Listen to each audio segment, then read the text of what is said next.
Good morning class, welcome in your business studies video.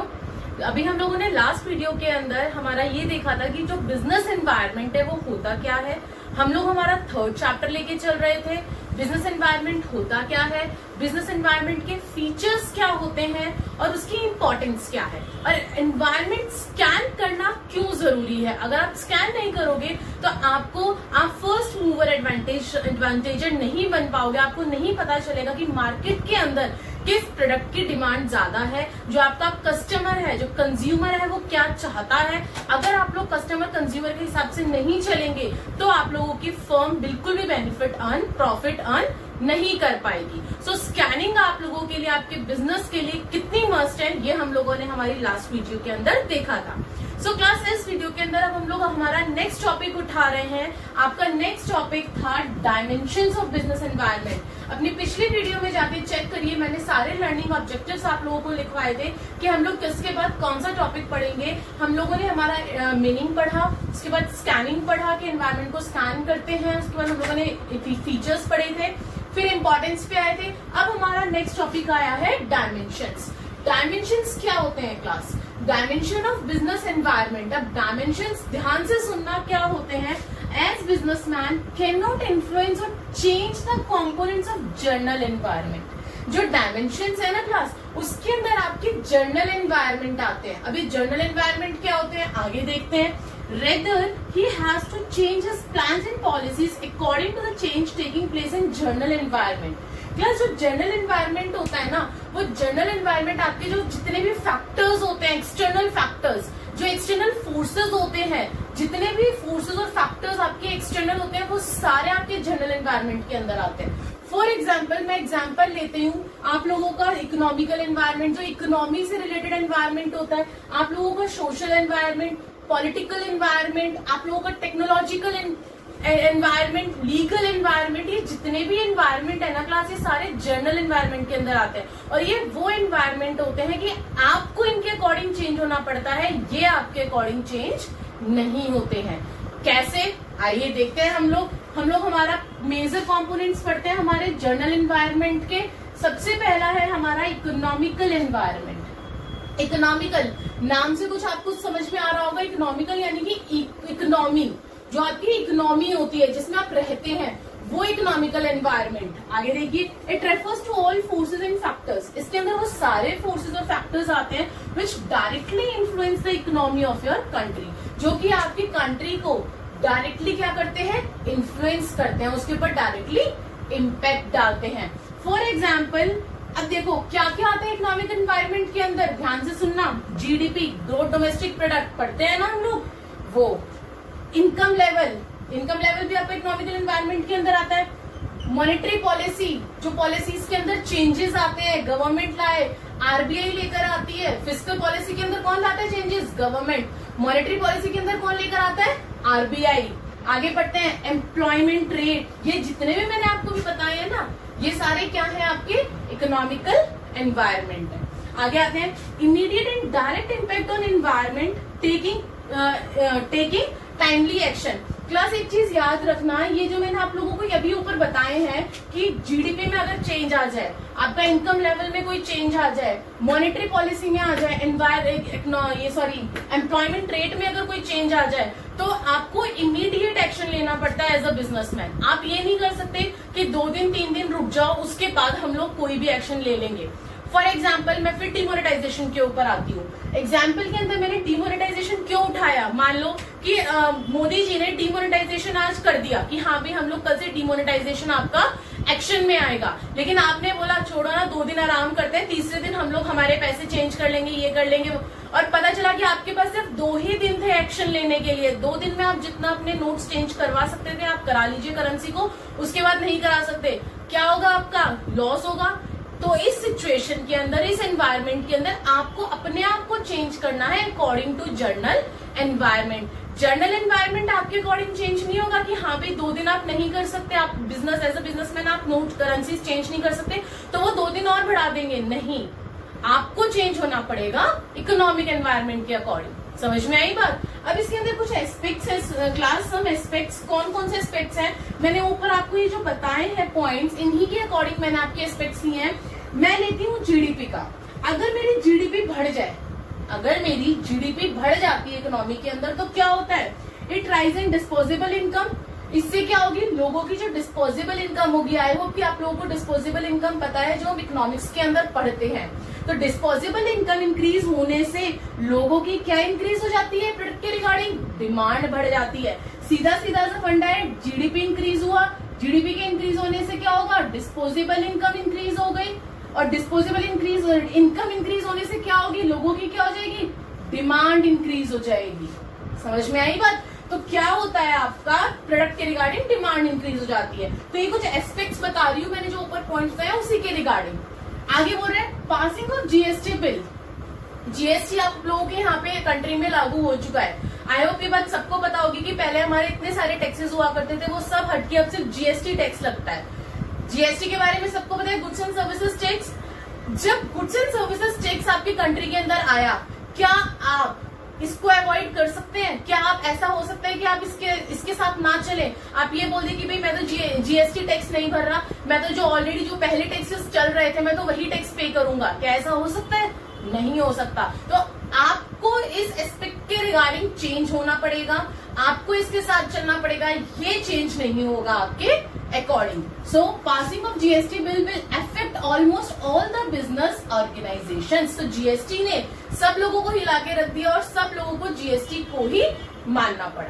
तो ये था क्लास आप लोगों का इकोनॉमिकल एनवायरनमेंट। इकोनॉमिकल यानी इकोनॉमी से रिगार्डिंग, चाहे वो आपकी जीडीपी हो, मॉनेटरी पॉलिसी हो, एम्प्लॉयमेंट रेट हो, अगर इनके अंदर कुछ भी चेंज आता है तो आप लोगों को इमीडिएट एक्शन लेना पड़ता है। ये बात याद रखना, अगर आप इमीडिएट एक्शन नहीं लेते तो आप लॉस में चले जाएंगे as a businessman.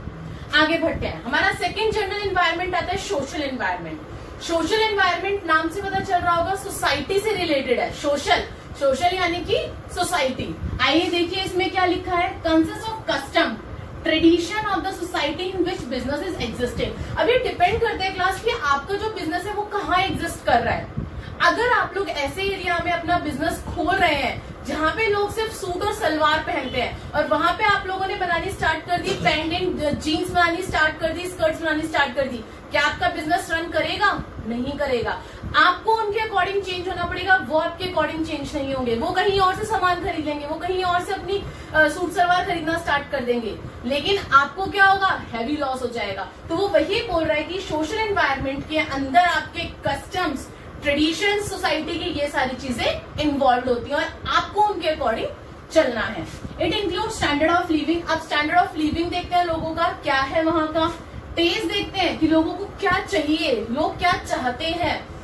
Education level देखते हैं कि वहां के लोगों का एजुकेशन लेवल क्या है, उसी हिसाब से आप अपना बिजनेस को आगे रन कर सकते हैं। कस्टम ट्रेडिशंस देखते हैं of the people living in the society where business exist. तो ये सारी चीजें आप लोगों को सोसाइटी के अंदर देखनी पड़ती है, तभी एक आप सक्सेसफुल बिजनेसमैन बन सकते हैं। अगर आप सोचे कि हाँ भाई चलो हम तो क्या कहते हैं, हम तो जीन्स, आजकल जीन्स ट्रेडिशन में चल रहा है, हम तो जीन्स बनानी स्टार्ट कर देते हैं, स्कर्ट्स बनानी स्टार्ट कर देते हैं, और पता चला कि वहां के एरिया का लोगों का जो स्टैंडर्ड है वो सिर्फ सूट और सलवार का है, उनका ट्रेडिशन है कि वो लोग सिर्फ सूट और सलवार पहनते हैं, तो क्या होगा? क्या आपको प्रॉफिट होगा? कभी नहीं हो सकता। तो इसीलिए you have to change, your business have to change according to the general environment or the social environment. Next बोल रहे हैं businessman cannot overlook these because may not have immediate impact.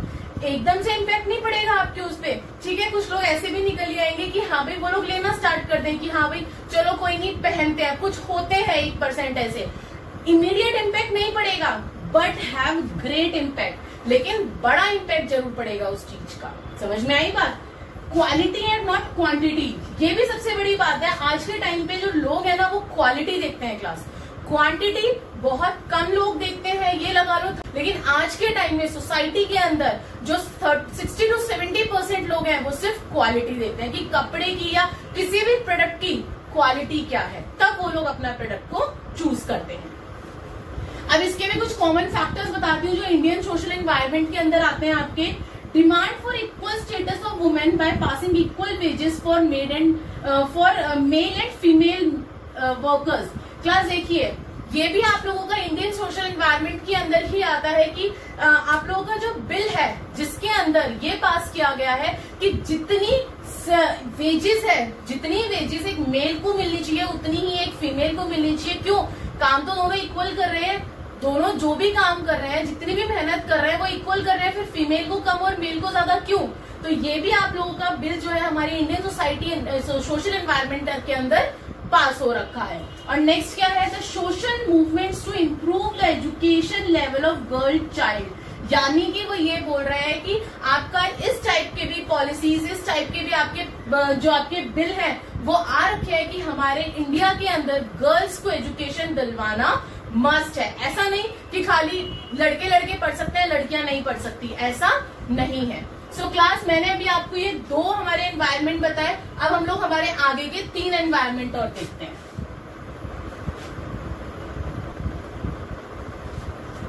Yes class, अभी हम लोगों ने हमारे 2 environment देखे। I hope कि वो दोनों आपको समझ आ गए होंगे। अब हम लोग हमारे बाकी के 3 जनरल एनवायरनमेंट देखते हैं।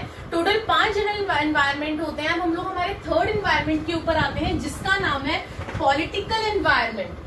पॉलिटिकल एनवायरनमेंट का मतलब क्या है? पॉलिटिक्स। पॉलिटिकल वर्ड से आप लोगों को ना क्लास ये चीजें समझने में इतनी प्रॉब्लम नहीं होनी चाहिए। क्यों? क्योंकि इनके नाम से इनके मीनिंग निकल कर आते हैं। पॉलिटिकल एनवायरनमेंट, पॉलिटिक्स से जुड़ा हुआ है पॉलिटिकल। अब पॉलिटिक्स कहाँ आ जाती है? जहाँ पे आपकी गवर्नमेंट आ जाती है, जहाँ पे आपकी ये आ जाती है कि कौन सी सरकार है, वो क्या पॉलिसी लेकर आ रही है। समझ में आई बात? सो आइए, all the factors related to government affairs, यानी कि गवर्नमेंट क्या क्या चीजें लेकर आती है मार्केट के अंदर, such as foreign policy of government की फॉरेन से रिलेटेड हम लोग जो इंपोर्ट एक्सपोर्ट करते हैं, फॉरेक्स जो होता है आपका, ये सारी चीजें क्लास पता है आपको? बिजनेस और इकोनॉमिक्स आप लोगों का मिक्स होता है। मिक्स इन द सेंस एक दूसरे से इंटर रिलेट करता है। कुछ टर्म्स होती है इकोनॉमिक्स की बिजनेस में आती है, कुछ टर्म होती है बिजनेस की इकोनॉमिक्स में आती है। तो इसके लिए आपको दोनों की अच्छी नॉलेज होनी बहुत जरूरी है। अब जैसे यहाँ पे मैंने बोला फॉरेक्स, यानी कि फॉरेक्स आपका क्या हो गया? इंपोर्ट और एक्सपोर्ट के रिगार्डिंग जितनी भी पॉलिसीज है क्लास आपकी, वो सब कौन फ्रेम करता है? गवर्नमेंट। और वो किस में आती है? पॉलिटिकल एनवायरनमेंट में। अगर आप एक अच्छे बड़े बिजनेसमैन है तो आप लोगों को ये सारी चीजें पता होनी चाहिए कि आपको ये गवर्नमेंट के हिसाब से ही फॉलो करनी है। Foreign policy of government, government intervention in business. Government का इंटरवेंशन हमेशा होता है दैट यू हैव टू पे द टैक्स। आपको टैक्स पे करना है तो गवर्नमेंट का इंटरवेंशन आपकी कंपनी में, आपकी बिजनेस में रहेगा ही रहेगा। पॉलिसी चेंजेस, एकदम से गवर्नमेंट ने कोई पॉलिसी चेंज कर दी तो आपको वो अडेप्ट करनी पड़ेगी। आपकी पॉलिसी चेंज करी हुई गवर्नमेंट अडेप्ट नहीं करेगी। You have to adapt the changes in policy which the government have done. Okay, attitude of government, government का एटीट्यूड आपको बर्दाश्त करना है, आपका एटीट्यूड गवर्नमेंट बर्दाश्त नहीं करेगी। टूवर्ड्स डिफरेंट ग्रुप, कि किसके लिए गवर्नमेंट का क्या एटीट्यूड है, किस कंपनी के लिए, किस बिजनेसमैन के लिए क्या एटीट्यूड रखती है गवर्नमेंट, ये भी आप लोगों के लिए मैटर करता है। अगर गवर्नमेंट आपके फेवर में है तो वो आप लोगों को खूब ऊपर से ऊपर चढ़ा देगी, लेकिन अगर वो आपके फेवर में नहीं है तो वो कुछ ऐसी पॉलिसीज ला देगी कि आप लोगों को हार थक के हार माननी पड़ेगी और आप लोग बिल्कुल डाउन टू वर्ड्स आ जाएंगे। सो क्लास, पॉलिटिकल एनवायरनमेंट बहुत बहुत इंपॉर्टेंट है आपके बिजनेस के लिए, बिजनेस एनवायरनमेंट के लिए। पॉलिटिकल एनवायरनमेंट अगर अच्छा होता है तो ये लगा लो कि 50% आपका बिजनेस जो है वो अच्छा चलता है, 50 to 60%। आगे बढ़ते हैं, इमीडिएट एंड ग्रेट इम्पैक्ट। इसका इमीडिएट इम्पैक्ट भी होता है और ग्रेट इम्पैक्ट भी होता है, दोनों ही चीजें हैं इसके अंदर। Scan it very carefully. इस पॉलिटिकल एनवायरनमेंट को आपको बहुत अच्छे से स्कैन करना पड़ता है class, and make changes in business according to environment. और आपको अपने एनवायरनमेंट को चेंज, इंटरनल एनवायरनमेंट को चेंज करना पड़ता है according to your political environment. Aspects में देखते हैं जैसे कौन कौन से कॉमन फैक्टर्स हैं, किस टाइप के चेंजेस जो कि आपके बिजनेस को इन्फ्लुएंस करते हैं। पहला है फॉरेन पॉलिसी ऑफ गवर्नमेंट, जो हमने ऊपर देखा है कि हाँ भाई फॉरेक्स के रिगार्डिंग फॉरेक्स पॉलिसीज क्या क्या लाई है गवर्नमेंट। इंपोर्ट एक्सपोर्ट के लिए क्या ले आई, कुछ ऐसा ले आई कि जिसके अंदर हम लोग सर्वाइव ही नहीं कर पाएंगे, हमारा बिजनेस सर्वाइव नहीं कर पाएगा। या गवर्नमेंट अगर आपके फेवर में, आपके बिजनेस के फेवर में, तो वाह इतनी अच्छी पॉलिसी ला दी कि आपको प्रॉफिट ही प्रॉफिट हो रहा है। तो it depends on the government. आगे बोल रहे हैं कॉन्स्टिट्यूशन ऑफ द कंट्री। आपको कॉन्स्टिट्यूशन को फॉलो करना ही पड़ेगा क्लास। अगर आप कॉन्स्टिट्यूशन को फॉलो नहीं करेंगे तो आपके बिजनेस को बंद करने का लॉ जो है वो ऑर्डर भी दे सकता है। You have to follow all the constitution of the country. So यही आपका पॉलिटिकल एनवायरनमेंट के अंदर आता है। बेसिकली आपका जितनी भी गवर्नमेंट है, गवर्नमेंट के जितने भी पॉलिसीज फ्रेम करती है, जो भी करती है, वो सारी चीजें आपको माननी पड़ेगी और उसके अकॉर्डिंग आपको अपने बिजनेस को रन करना पड़ेगा। थर्ड है class skill India movement started by government.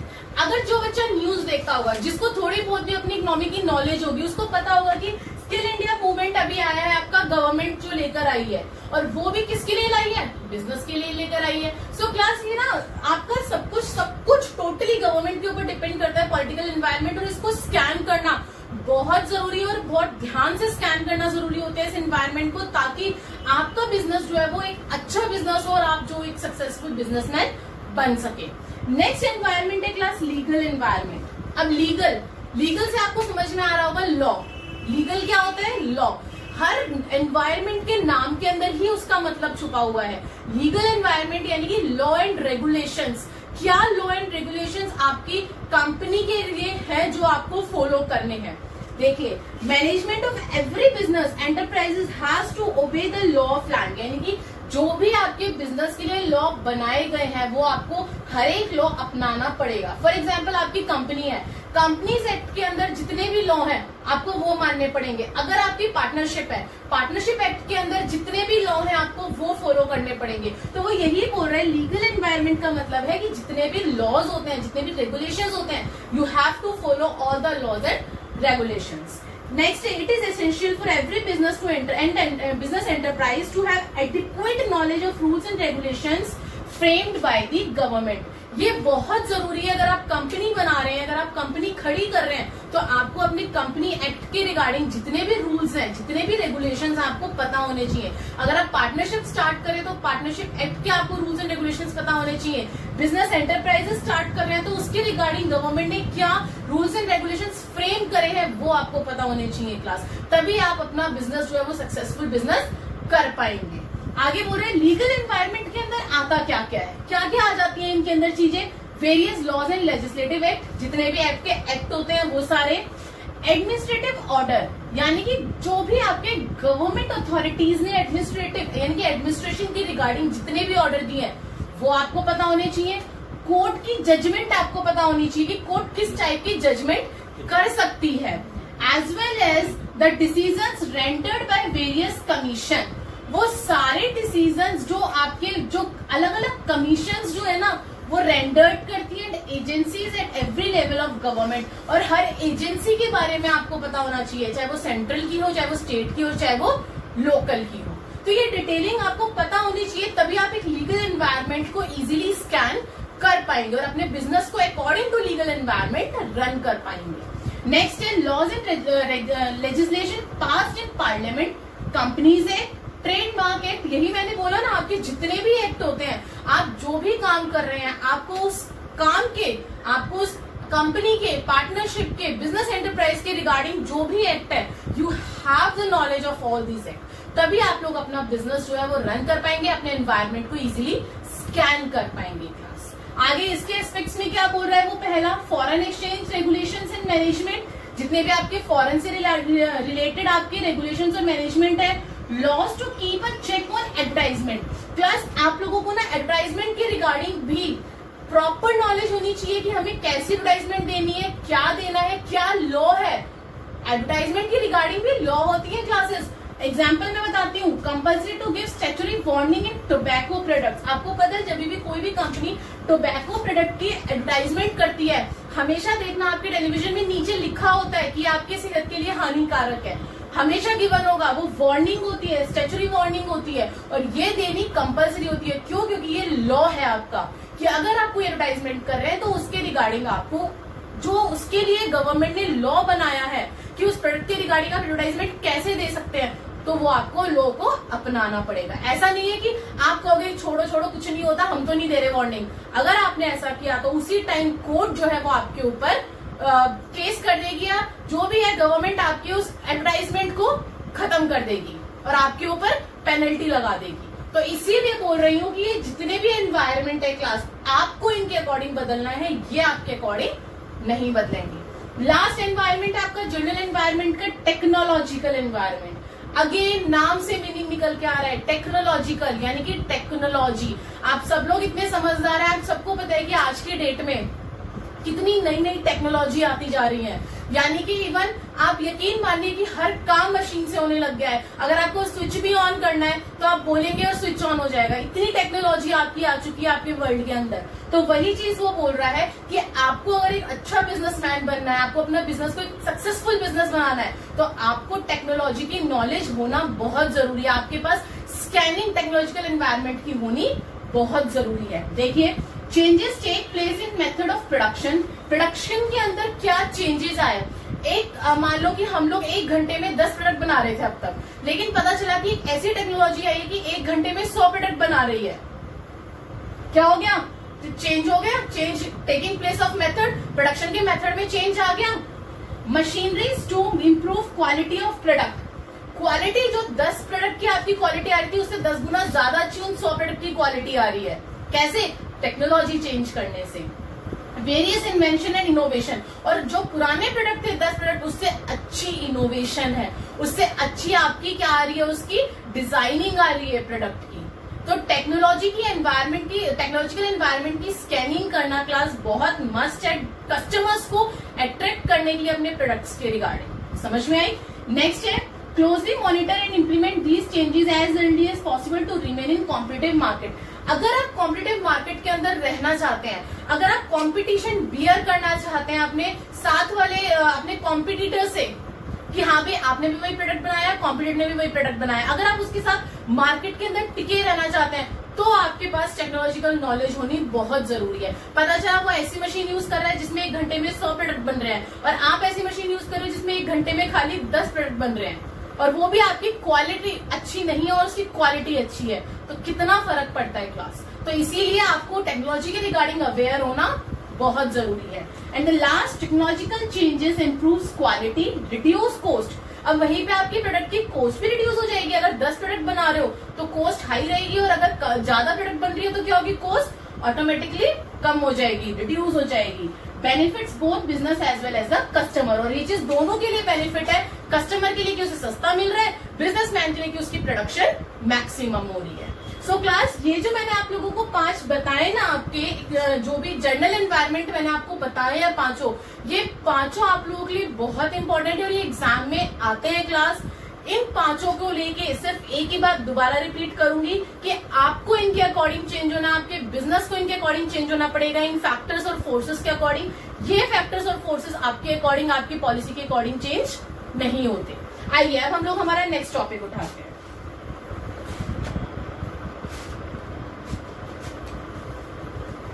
Yes class, अब हम लोग हमारा नेक्स्ट टॉपिक उठा रहे हैं इस चैप्टर का, डीमोनेटाइजेशन। डीमोनेटाइजेशन जो अब तक मैं इस चैप्टर में आपको कई बार एज एन एग्जांपल बता चुकी हूँ कि डीमोनेटाइजेशन होता तो ऐसा होता, हम लोग को स्कैनिंग करनी चाहिए, पहले से पता होता तो हम लोग फर्स्ट मूवर एडवांटेज ले लेते।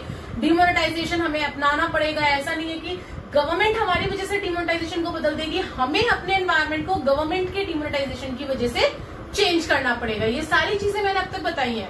अब हम लोग पढ़ने की डीमोनेटाइजेशन एक्चुअली होता क्या है क्लास, डीमोनेटाइजेशन का इम्पैक्ट क्या पड़ा, उसके फीचर्स क्या है, कब आया, कौन लेकर आया।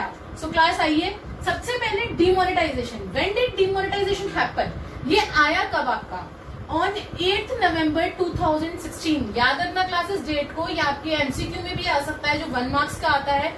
8 नवंबर 2016 इस डेट को याद रखना। एट 8 PM रात को 8 बजे जो हमारे प्राइम मिनिस्टर नरेंद्र मोदी जी, जो हमारे प्राइम मिनिस्टर हैं, कौन, नरेंद्र मोदी, उन्होंने अनाउंस करा था किसको, डीमोनेटाइजेशन को। ये चीजें आपको पता होनी चाहिए, ये आपके एमसीक्यू में पूछ सकता है जो 1 मार्क्स वाले होते हैं। कब आया, कौन लाया, कितने बजे आया, ये भी पूछा जा सकता है क्लास। तो तीनों चीजें आपको बनाना चाहिए, होनी चाहिए। 8 नवंबर 2016 एट 8 PM, और लाया कौन, हमारे प्राइम मिनिस्टर नरेंद्र मोदी जी। ठीक है, आगे बढ़ते हैं। व्हाट डज डीमोनेटाइजेशन मीन, अब इसका मतलब क्या होता है इन सिंपल वर्ड्स में अगर हम लोग कहें, it means that currency note in circulation cease, उसको सीज कर दिया गया, किसको, करेंसीज के नोट को जो करेंसी नोट है आपके, to remain legal tender and can not be use for exchange. अब वो एक्सचेंज के लिए यूज नहीं होंगे, गुड्स और सर्विसेज के लिए। यानी कि जो हमारे करेंसी नोट है 500 और 1000 के क्लास, जो हमारे करेंसी नोट थे उनको सीज कर दिया गया था, रोक दिया गया था कि अब हमारे अगर हम गुड्स और सर्विसेज खरीदते हैं तो हम लोग उन नोट्स के थ्रू नहीं खरीद सकते, उसको बिल्कुल खत्म कर दिया गया था। इन इंडिया के अंदर ₹500, ₹1000 नोट्स यानी कि 500 और 1000 के जो नोट थे बिकम यूजलेस और डीमोनेटाइज आफ्टर 8 नवंबर 2016 11:59 PM 11:59 पे, यानी कि 12 बजे के बाद 8 नवंबर को रात के 12 बजे के बाद क्या हो गया था, आपके 500 और 1000 के नोट बिल्कुल यूजलेस हो गए थे, एक नॉर्मल पेपर की तरह हो गए थे, उनकी कोई वैल्यू नहीं रह गई थी। तो ये था आपका डीमोनेटाइजेशन। क्लास फर्क है, लाए थे 8 नवंबर को, लागू हुआ था 9 नवंबर को। इन दोनों चीजों में फर्क समझना। आया कब था? 8 नवंबर को, लेकिन इम्प्लीमेंट कब हुआ था? आपकी दोनों डेट्स अलग अलग हैं। इम्प्लीमेंट वही मैंने यहाँ पे बताया कि कब आपके 500 और 1000 के नोट खत्म, मतलब उनकी पेपरलेस वैल्यू हो गई थी 11:59 के बाद रात को, यानी कि 12 बजे के बाद, और 12 बजे के बाद डेट चेंज हो जाती है। तो किस दिन वो इम्प्लीमेंट हुआ? आपका 9 नवंबर को। याद रखना, एमसीक्यू में बहुत इंपॉर्टेंट क्वेश्चन है। The notes, however, could be used for some specific purpose. लेकिन वहीं पर उन्होंने कुछ छूट दे दी गई थी किसी प्लेस पे, किसी जगह पे कि ठीक है हम एकदम से हर जगह बंद नहीं कर सकते इस चीज को। कुछ चीजें, कुछ जगह छोड़ दिए थे जहां पे हम लोग उन 500 और 1000 के नोट को फिर भी यूज कर रहे थे एक लिमिटेड टाइम पीरियड के लिए। कहाँ पे? लाइक यूटिलिटी ऑफ बिल्स, जहाँ पे हमें बिल्स पेड करने थे, हॉस्पिटल्स के अंदर की इमरजेंसी है हॉस्पिटल के अंदर, तो उस टाइम पे इमरजेंसी के अंदर उन नोट्स को लिया जा रहा था। समझ में आई बात? आगे बढ़ते हैं। What was the immediate impact of demonetisation? Immediate impact क्या पड़ा डिमोनेटाइजेशन का? बाद में क्या इम्पैक्ट हुआ वो हम पढ़ेंगे, लेकिन इमीडिएट यानी कि 9 नवंबर से इमीडिएट इम्पैक्ट हमारे बिजनेस के ऊपर, बिजनेस एनवायरनमेंट के ऊपर क्या इम्पैक्ट पड़ा देखते हैं। 86% of money in circulation become invalid, यानी कि हमारी इकोनॉमी के अंदर 86% पैसा जो था ना सर्कुलेशन में वो इनवैलिड हो चुका था, उसकी कोई वैल्यू नहीं रह गई थी। ऐसा कितना पैसा था? 86% था हमारी इकोनॉमी के अंदर। आगे, people had to run to banks to deposit their old 500,000 notes as government gave deadline until 31 December 2016 to deposit old notes in exchange of new currencies. So लोग क्या एकदम हबड़ तबड़ मच गई थी इकोनॉमी के अंदर कि नहीं हमें तो आज ही एक्सचेंज करवा के लाने हैं। बैंकों में आप लोगों ने देखा होगा कितनी लाइनें लग गई थी कि हाँ भाई लास्ट डेट गवर्नमेंट ने हमें दी थी 31 दिसंबर की, कि 8 नवंबर को तो वो आया, 9 नवंबर को वो इम्प्लीमेंट हुआ और 31 दिसंबर लास्ट डेट दे दी कि 500 और 1000 के नोट 31 दिसंबर तक आप लोग एक्सचेंज करवा सकते हैं, उसके बाद वो भी नहीं होगा। इसका मतलब आपके 500 और 1000 रुपए आपके पास होते हुए भी नहीं थे 31 दिसंबर के बाद।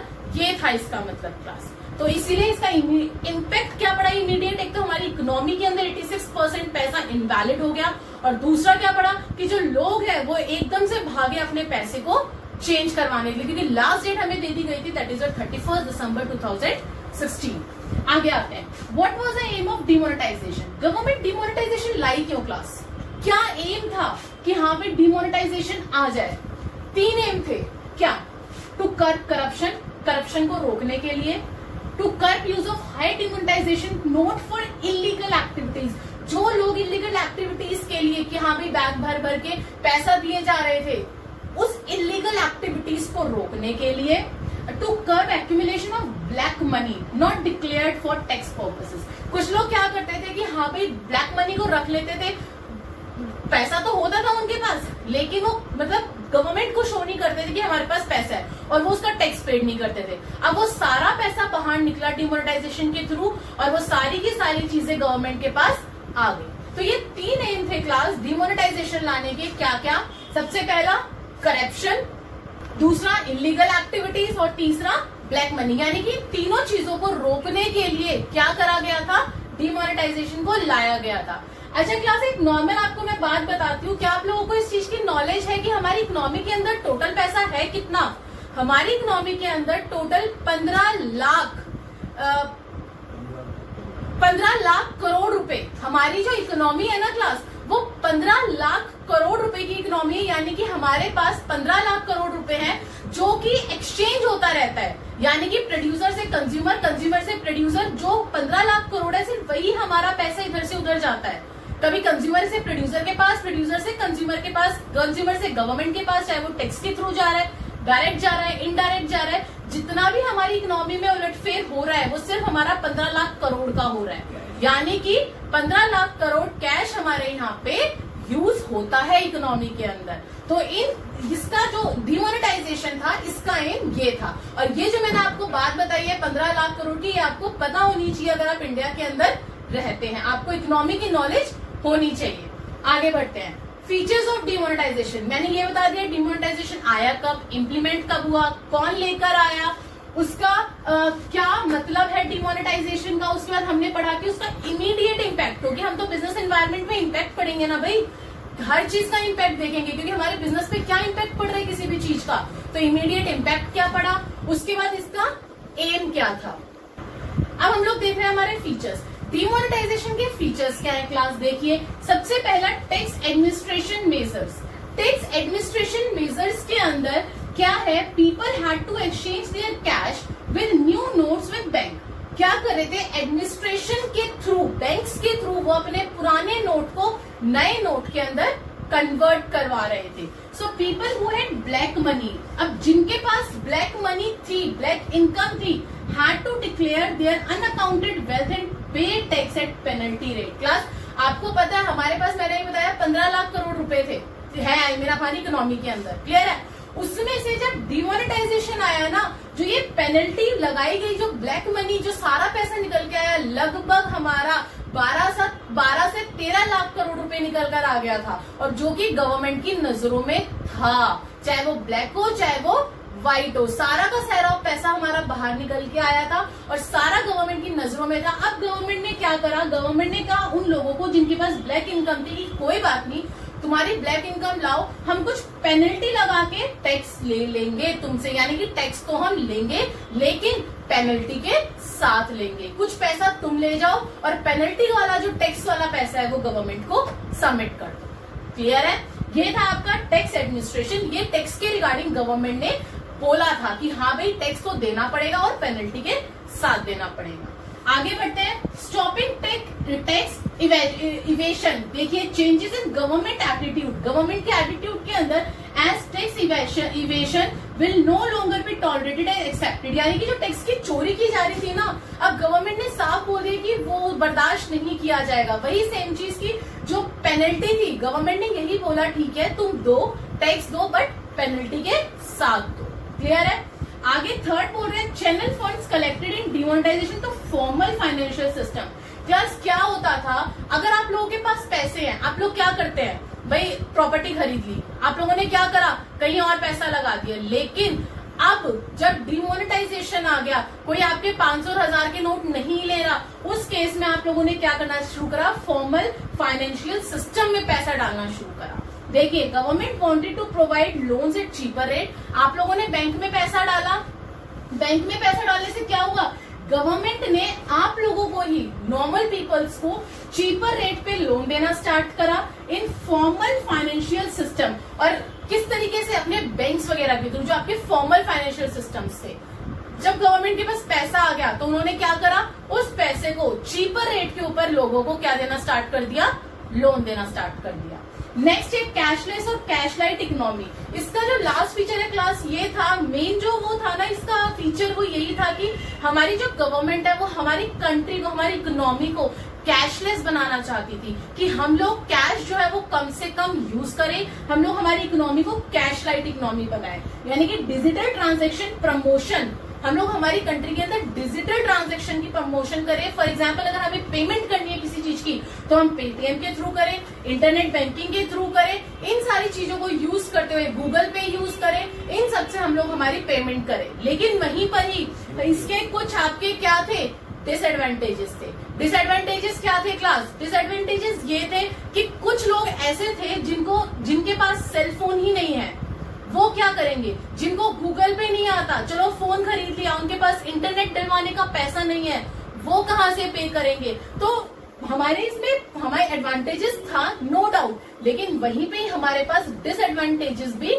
काफी थे इसको लेके कि लोगों के पास फोन नहीं था, पैसा नहीं था फोन खरीदने के लिए। वहीं पे दूसरी जगह पे अगर फोन है तो इंटरनेट चार्जेस के लिए पैसा नहीं है। तो काफी सारी चीजें थी डिजिटल ट्रांजेक्शन के अंदर। क्लियर है? अब हम लोग हमारे डीमोनेटाइजेशन का एक लास्ट टॉपिक और देखते हैं। आइए क्लास।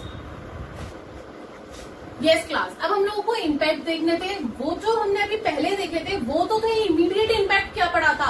लोग भाग रहे थे चेंज करवाने के लिए नोट की हमें चेंज करवाने हैं। और लेकिन अब आपको नॉर्मल इम्पैक्ट देखते हैं कि हमारे बिजनेस के ऊपर, हमारी इकोनॉमी के ऊपर हमारे डीमोनेटाइजेशन का क्या इम्पैक्ट पड़ा। सो आइए क्लास, सबसे पहले है मनी और इंटरेस्ट रेट। मनी और इंटरेस्ट रेट पे क्या इम्पैक्ट पड़ा? Decline in cash transaction.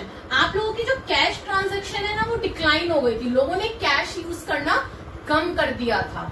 Next, bank deposit increase. लोग ने क्या हो गया, ऑब्वियसली बात है जब 500 और 1000 के नोट है तो लोग क्या करेंगे, बैंक में जमा करने के लिए भाग रहे थे ना, तो बैंक में लोगों ने पैसा जमा करना ज्यादा शुरू कर दिया। क्यों?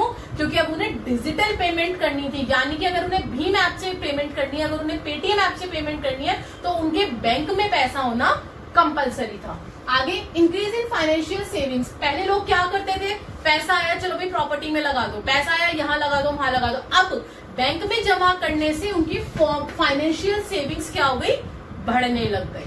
दूसरा इम्पैक्ट पड़ा था हमारा प्राइवेट वेल्थ के ऊपर। प्राइवेट के ऊपर क्या इम्पैक्ट पड़ा class? Declines in some high demonetise notes were not return to the bank. जो पैसा आपका डिक्लाइन हो गया था, decline in some high demonetise note, यानी कि जो नोट डिमोनेटाइज हो गए थे आपके 500 और 1000 के, were not return to the bank.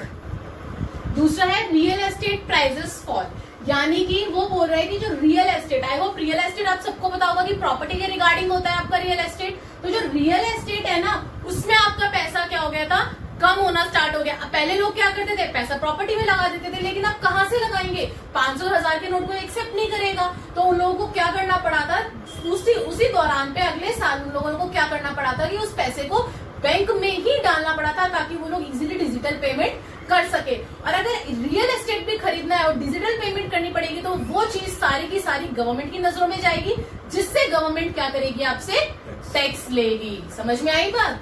आगे बढ़ते हैं। पब्लिक सेक्टर वेल्थ, पब्लिक पे क्या इम्पैक्ट पड़ा? No impact. क्यों? नेक्स्ट है digitalisation. Digitalisation, digital transaction amongst new users increase. जो डिजिटलाइजेशन था यानी कि आपके जो डिजिटल पेमेंट करने वाले लोग थे, यूजर्स थे, वो बढ़ते चले गए। नेक्स्ट है आपका रियल एस्टेट, वही सेम प्रॉपर्टी का क्या हाल हो गया था, प्राइसेस डिक्लाइन होने स्टार्ट हो गए थे। जब लोग खरीदेंगे ही नहीं प्रॉपर्टी तो रियल एस्टेट में पैसा कहां से लगेगा क्लास? जब पैसा नहीं लगेगा तो ऑब्वियसली बात आपका रियल एस्टेट गिरेगा। And the last one is your tax collection, rise in income tax collection because of increase disclosure. अब क्या हुआ कि भाई जैसे जैसे पैसा बाहर आने लगा, लोग अपनी पेमेंट जो है वो डिजिटलाइज पेमेंट करने लग गए, तो गवर्नमेंट के पास इन्फॉर्मेशन जाने लग गई। जब गवर्नमेंट के पास इन्फॉर्मेशन जाने लगी तो क्या हुआ, उसको क्या गवर्नमेंट के पास इतना पता चल गया, ये पर्सन इतना पैसा यूज कर रहा है तो भाई इससे इतना टैक्स लो, ये पर्सन इतना कर रहा है तो इतना टैक्स लो। तो इसका मतलब आपकी टैक्स कलेक्शन क्या हो गई, बढ़ गई। सो क्लास, इस वीडियो के अंदर हम लोगों ने हमारे 2 टॉपिक देखे एंड आई होप कि आपको वो 2 टॉपिक अच्छे से क्लियर हो गए होंगे। पहले हमने हमारे डायमेंशंस देखे थे, जिसके अंदर मैंने आपको एनवायरमेंट्स बताया। हमारे 5 एनवायरमेंट होते हैं और पांचों के पांचों क्या होते हैं, जरूरी होते हैं। हम लोगों को एनवायरमेंट के अकॉर्डिंग चेंज होना होता है, एनवायरमेंट हमारे अकॉर्डिंग चेंज नहीं होते। और उसके बाद हम लोगों ने हमारा देखा डिमोनेटाइजेशन।